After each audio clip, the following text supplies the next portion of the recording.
This episode of the A.T.TIPSCAST is sponsored by TextHelp Systems, provider of award-winning literacy solutions including Read and Write Gold and Fluency Tutor. For more information, go to www.texthelp.com. That's www.texthelp.com. Welcome to the A.T.TIPSCAST, exploring and investigating the implementation of assistive technology in public schools. I'm your host, Chris Bouguet. This is episode number 73, recorded on April 17th, 2011. I was recently asked to write an article about online learning for a partnership between the International Society of Technology and Education, or ISTE for short, and the Council of Ontario Directors of Education, or CODE for short. You can learn more about ISTE and their online courses over at iste.org, and you can learn more about CODE from www.ontariodirectors.ca. A version of the article is being published by CODE for their newsletter, The Code Chronicles, but according to the spirit of the article, I thought it would be best to have the article exist in multiple formats. Therefore, I'm putting it out as an episode of the A.T.TIPScast as well. In fact, I'll have a link to the text of this article and a comic strip pertaining to this article over at the blog AT.TIPScast.wordpress.com. Embedded within the article are a few AT tips as well, even though they aren't labeled as such. Enjoy! Universal Design for Learning in Online Courses by Christopher Bouguet. On February 1st, 2011, the Center for Applied Special Technology, or CAST, released an updated version to the guidelines for the Universal Design for Learning Framework, or UDL. Like version 1.0, the guidelines continue to focus on educators structuring curricula and lessons in such a way to provide options to meet the variety of needs of all learners. Educators using these guidelines consider multiple ways to represent information, multiple means for individuals to express what they know, and multiple methods of engaging the participants. A wide array of technologies are utilized by educators to provide these options to those participating in the learning environment. One of the major changes embedded within version 2.0 of the UDL guidelines is an adjustment in terminology. Rather than calling the participants students, the new guidelines address those participating in the educational environment as learners.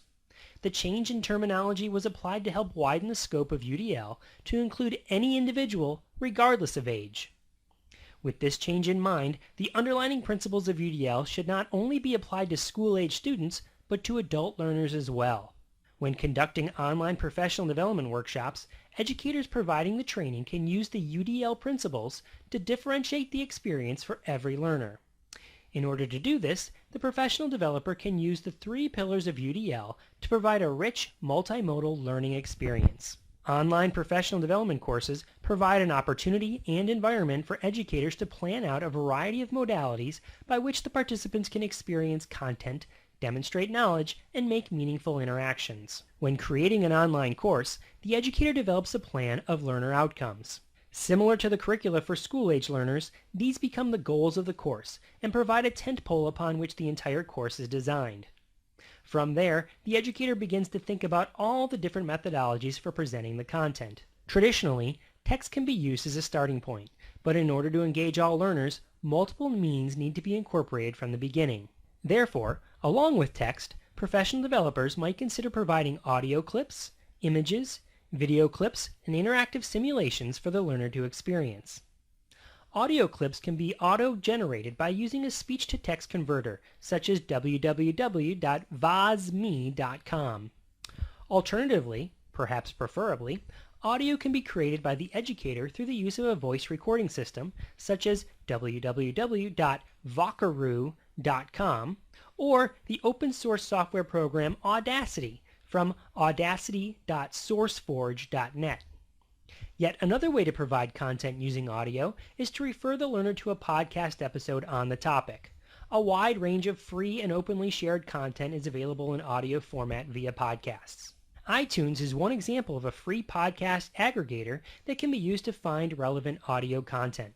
The old adage, a picture is worth 1,000 words, continues to ring true for 21st century learners.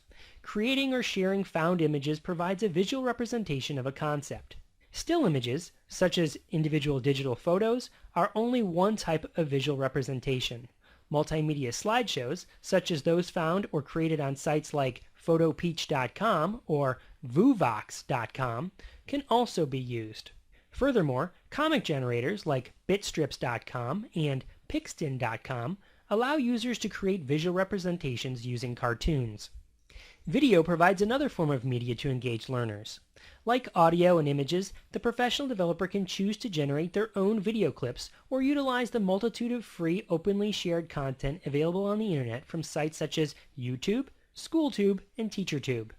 Even the most basic of digital cameras can be used to create short video clips, but tools such as web cameras or digital video cameras can also be used to create digital videos. Sites like extranormal.com, Voki.com, Blabberize.com, and Kerpoof.com provide users with the ability to create short digital videos and animations without the use of a digital camera. Using the tools built into the websites, professional developers can quickly incorporate an engaging and entertaining video into their course as a way to demonstrate a topic.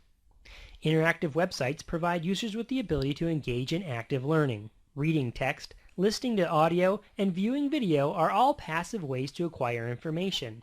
Interacting with an environment, or others within an environment, provides the learner with an experience that is dynamic. Sites like SecondLife.com allow users to create a three-dimensional representation of themselves, which navigates and interacts within a virtual environment. Two-dimensional games, simulations, and social interactions can also be used for learners to experience content. By using multiple modalities, the learner is given the opportunity to experience the content by listening to it, watching it, reading about it, and interacting with it. These same modalities can then be used by the learners to express what they've learned.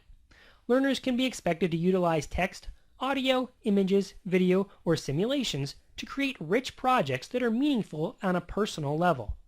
In this way, learners aren't just completing a project to demonstrate what they've learned, but creating something authentic that can be used in their own practice. It's important to remember that the professional developer is not requiring each participant to experience every modality.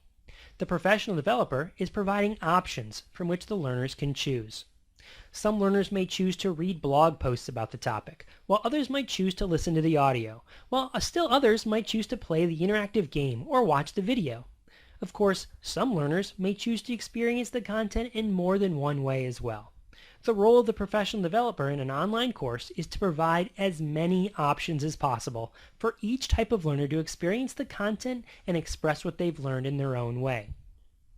When an online course is developed and executed using the principles of universal design for learning, the result becomes something that transcends the traditional learning experience. Participants walk away from the course with a sense that the experience was customized to meet their unique styles of learning, which ultimately results in a more internalized synthesis of the content.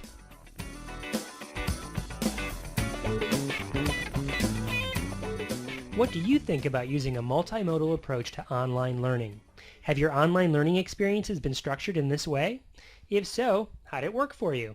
If not, would it have benefited you to have the content provided in various ways? I'd love to hear your thoughts on this subject. Leave a comment on the blog, or send me a piece of audio, or create a video response using one of those websites I mentioned, or maybe make a comic, or come up with some other way to express and share your opinion. You can contact me via email at A.T.TIPSCAST@gmail.com.